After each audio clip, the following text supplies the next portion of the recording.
बिस्मिल्लाहिर्रहमानिर्रहीम। अस्सलाम वालेकुम नाजरीन। दोस्तों, आज की वीडियो जो है ये FIA मैथ से रिलेटेड है और ये रिक्वेस्टेड वीडियो है। एक व्यूवर ने मुझे रिक्वेस्ट की थी कि सर ये वाले सवालात जो हैं ये करवा दें। FIA असिस्टेंट डायरेक्टर की वो प्रिपरेशन कर रहे हैं, तो सवालात वही मैं आपको करवाने वाला हूं जो उनको पास पेपर से मिले थे, उनको नहीं समझ आ रही थी। लेकिन वो सवाल जो रिक्वेस्ट किए थे उससे पहले ये वाला सवाल मैंने ऐड किया है खुद से। पास पेपर में ये आया हुआ है। खुद से ऐड करने का मकसद ये था कि परसेंटेज का कॉन्सेप्ट आपको थोड़ा सा क्लियर हो जाए और आपकी कैलकुलेशन जो है वो बेहतर हो जाए, आप इजीली और तेज़ी के साथ जो है कैलकुलेशन कर सकें। तो आइए अब इसको सवाल को सबसे पहले समझते हैं। देखिए, उसने कहा है 25% ऑफ 320, 320 का 25% क्या है। ठीक है, अब ये चीज़ यहाँ पर क्लियर हमने ये करनी है कि क्योंकि हमें 320 का 25% कहा है, तो इसको हम 2-3 तरीक़ों से कर सकते हैं। एक तो ट्रेडिशनल वे ये है कि 25% का मतलब क्या होगा कि 25/100 परसेंटेज को ख़त्म करने के लिए ऑफ की जगह आप ज़रब लगा दोगे और 320 जो है इसको आप आगे लिख दोगे। ठीक है, ये इसका तरीक़ाकार है। अब आप इसको सॉल्व करेंगे कि क्या जी डायरेक्टली 25 एक बार 25, 25 4 बार 100 और ये 4 डिवाइड कर है, ये ऊपर 32 को तकसीम कर देगा, तो 4 8 बार 32, 0 का 0। तो हमारे पास रिमेनिंग जो है ना आंसर, यानी कि करेक्ट आंसर इसका जो है वो 80 आ गया। ये है इसका ट्रेडिशनल मेथड। ठीक है, इसको रवायती अंदाज में हम करते हैं तमाम स्टेप्स को फॉलो करके। ठीक है, एक तो ये तरीक़ाकार हो गया, बिल्कुल क्लियर तरीक़ाकार है, इसमें कोई गलती भी नहीं है, आसान भी तरीक़ाकार है। उसके अलावा देखें दूसरा तरीक़ाकार क्या क्या हो सकता है, वो आपने फोकस ये करना है कि देखिए कोई भी चीज़ जो है कम्प्लीटली, जिस तरह से कह रहे हैं कि 320 का 25% निकाला, तो 320 जो है ये बजाते ख़ुद तो टोटल है ना, कंप्लीट है, यानी कि ये 100% है। कोई भी चीज़ जो होती है कम्प्लीटली वो 100% होती है। अब इस 100% का हमने 25% निकालना है, और अगर आप डायरेक्टली आप इतना नॉलेज और कैलकुलेशन आपकी तेज़ है तो आपको पता होना चाहिए कि 25 जो है वो 100 का कितना बनता है, चौथा हिस्सा होता है। ठीक है, ये देखें ना, 25 को डिवाइड कर दी तो 25 4 बार 100, चौथा हिस्सा है, यानी कि 1/4। तो अब ये जो 1/4 है ना, इसको आप डायरेक्टली भी यूज़ कर सकते हो, यानी कि 1/4 ऑफ 320 आपने निकालना है। तो ये बेसिकली मैं आपको थोड़ा सा यहाँ पर हिंट दे रहा था कि आप इस तरह से भी इसको कर सकते हैं, सॉल्व कर सकते हैं। जो भी आपको परसेंटेज दी है आप देखें कि वो टोटल का कितनवा हिस्सा बन रहा है। 4th पार्ट है, 10th पार्ट है, 5th पार्ट है। फॉर एग्ज़ाम्पल यहाँ पर 25 की बजाय आपको 20% दे देता, तो कंप्लीट जो 320 है उसका ये 20% जो था ना, ये 5th पार्ट होना था, तो तब आपने 1/5 निकालना था। तो ये तरीक़ेकार है, इस तरह से भी आप जा सकते हैं। ठीक है, तो ये आपने फोकस रखना है, अपने जहनों में रखना है याद इसको। दूसरा तरीक़ाकार ये था। अब इसमें तीसरा तरीक़ाकार जो मैंने आपको पिछली काफ़ी वीडियोस में समझाया हुआ है, यहाँ पर फिर समझाता हूँ वो क्या है। 25% है तो आपने यहाँ पर 25 लिख लेना है, क्योंकि 25% ऑफ 320 है। तो जब ये 2 क्वांटिटीज़ आपको मिली हैं, परसेंटेज आपने निकालना है। अगर एक क्वांटिटी में आपको 0 मिल रहा है, आपने वो 0 तो ख़त्म कर देना है पहले स्टेप्स के अंदर। दूसरे स्टेप में क्या करना है कि ये परसेंटेज से पीछे 25 और ये जो 32 बचा है इसको आपने ज़रब दे देनी है। 25 को 2 से ज़रब दी, 25 2 बार 50, 50 का 0 लग गया, 5 हासिल आ गया। 25 3 बार 75, 75 में 5 जमा करेंगे जो हासिल लिए थे तो वो हो जाएंगे 80।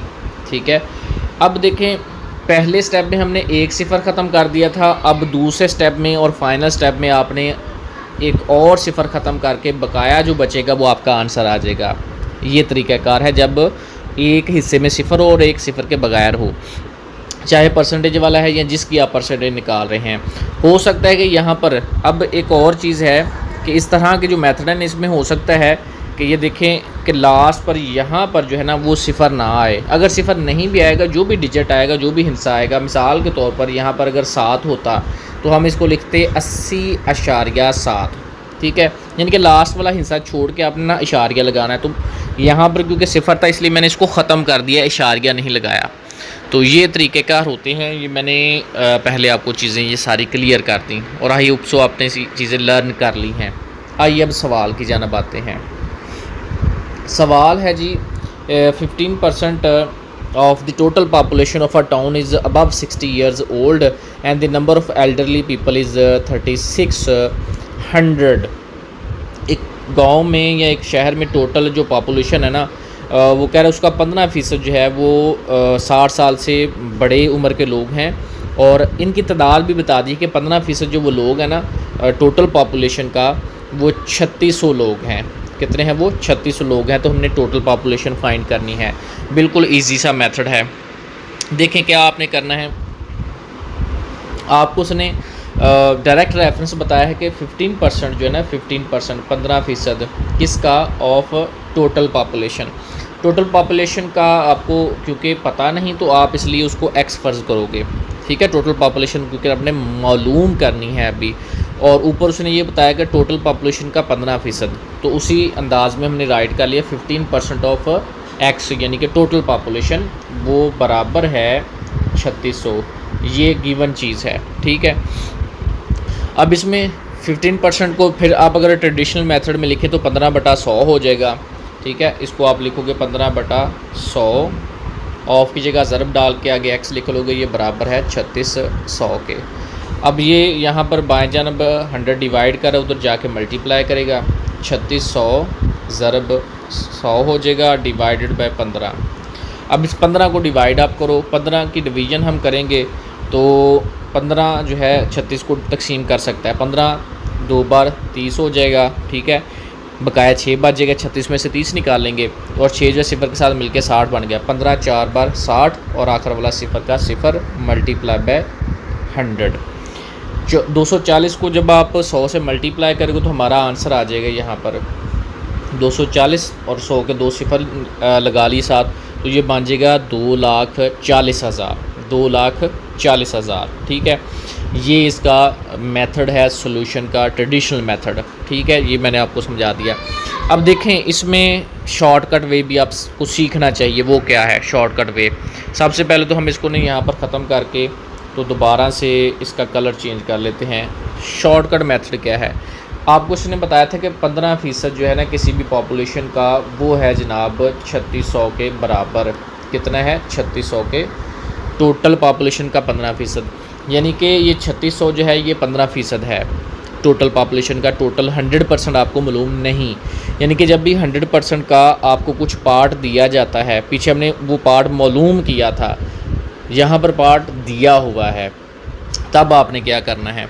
तो तब आपको डायरेक्ट मेथड याद होना चाहिए कि जब भी जितना पार्ट दिया यानी कि 15% दिया टोटल का वो 3600 है, आपने वो कैलकुलेशन लिखनी है, ज़रब दे देना है उसको 100 के साथ और डिवाइड करना है 15 के साथ, क्योंकि 15% ये बताया हुआ था।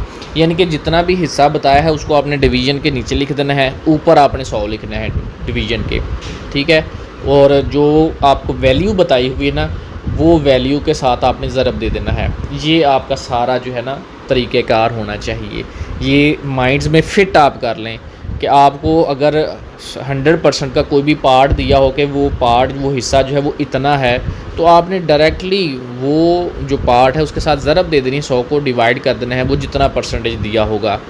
तो ये चीज़ें जो है ना ये मेथड आपने ज़हनों में याद कर लेना, इनको फ़िट कर लेना है। फ़िट करेंगे तो आपका काम जो है ना जल्द अज जल्द होगा पेपर्स के अंदर, ठीक है। अब अगेन आप इसको डिवाइड कर ले तो फिर आपका आंसर आ जाएगा, ठीक है। तो ये मेथड्स होते हैं, ये कुलिये होते हैं, शॉर्ट इसको ट्रिक्स भी कह सकते हैं जो कि आपके काम आने वाली हैं।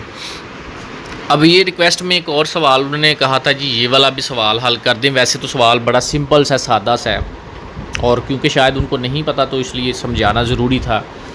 सवाल था कि if 2a + 5b = 16 and 3a - b = 7 find the values of a and b। तो ये यहाँ पर a और b जो है ना ये कोएफिशिएंट्स हैं, सॉरी बेस हैं, और इनके बाएं जानब जो नंबर लिखे हुए हैं ना ये यहाँ पर देखें 2a 5b, 2 और 5 जो है ये कोएफिशिएंट्स हैं। एक ये इक्वेशन है लीनियर इक्वेशन और दूसरी ये लीनियर इक्वेशन है 3a - b = 7। अब लीनियर इक्वेशंस को सॉल्व करने का मेथड एक होता है कि आप चाहे इसकी कोएफिशिएंट्स को बराबर कर लें, और दूसरा मेथड ये होता है कि आप किसी भी एक बेस का वैल्यू निकाल लो पहले, और उसकी वैल्यू जो है ना वो दूसरी इक्वेशन में दर्ज कर दो। फ़र्ज़ कर लें कि हम यहाँ पर ये जो है ना पहले एक मेथड मैं बता देता हूँ, फिर बाद में दूसरा मेथड जो है उसकी तरफ आ जाएंगे। मैं क्या करता हूँ, सबसे पहले तो जी ये जो दूसरी इक्वेशन है ना, यहाँ से b की कीमत निकाल लेता हूँ। जैसे कि ये माइनस बी है ना, इसको इधर रहने देता हूँ और 3a जो है उधर ले जाऊँगा तो 7 माइनस 3a हो जाएगा। और अगर मैं इसको b प्लस का बनाऊँ तो फिर माइनस से ज़रब दूंगा तो दोनों जानब अलामतें बदल जाएंगी। ये माइनस का 3a जो है ये प्लस का 3a हो जाएगा, और 7 जो है ये माइनस का 7 हो जाएगा।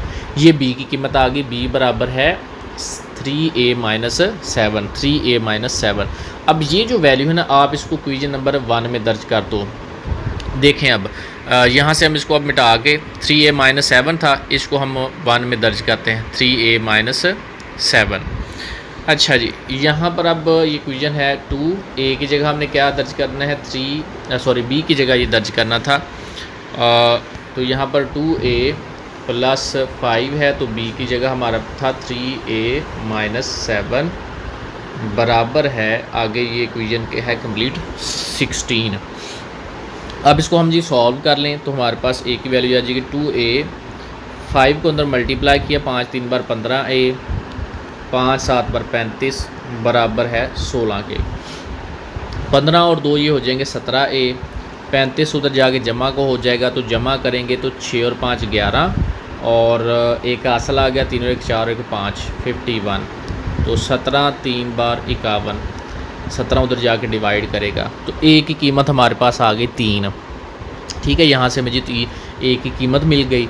अब b की कीमत निकालनी, तो शुरू में हमने क्या किया था कि शुरू में हमने यहाँ पर b इज़ इक्वल टू निकाला था 3a माइनस 7। तो a जो है इसकी कीमत आई थी 3, तो 3 से मल्टीप्लाई करके 9 माइनस 7, तो 9 में से 7 निकालिए 2 आ गए, तो b की कीमत भी आ गई जी 2 आ गई। तो ले हमारे पास दोनों ही कीमतें आ गई a और b। a की कीमत हमारे पास जो है वो 3 आई है, b की कीमत जो है वो 2 आई है।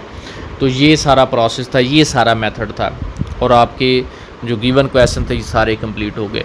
तो इसी तरह से आपने तमाम क्वेश्चंस को सॉल्व करना है। अगर आपके भी कोई क्वेश्चंस रहते हैं तो मुझे व्हाट्सएप आप कर सकते हैं, इंशाल्लाह आपके क्वेश्चंस का सलूशन जो है आपको फ़राहम किया जाएगा। नेक्स्ट वीडियो तक के लिए इजाज़त दें, और आज के वीडियो के बारे में राय लाजमी दीजिएगा। नेक्स्ट वीडियो तक अल्लाह हाफ़िज़।